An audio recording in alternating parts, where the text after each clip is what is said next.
ഒരു കഥ ഉണ്ട്. നീ പലപ്പോഴും കേട്ടിട്ടുണ്ടാവും ആമയും മുയലിൻ്റെ. പക്ഷെ ചെറിയൊരു മാറ്റമുണ്ട്. എന്താണെന്ന് ഞാൻ പറഞ്ഞുതരാം. പെടക്കണ മീൻ്റെ കഥ കേട്ടിട്ടുണ്ട് നീ? പണ്ടൊരു ഉറുമ്പൻ കൂട്ടുണ്ടായിരുന്നു.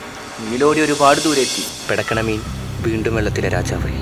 ഉറുമ്പൻ കൂട്ടം അവരുടെ ഇരയെ തേടിക്കൊണ്ടേയിരുന്നു. ഇവിടെ മുയൽ നിന്റെ അച്ഛനാണ്. നീ ഇല്ലാണ്ടാക്കേണ്ടത് പെടക്കണ മീനെ.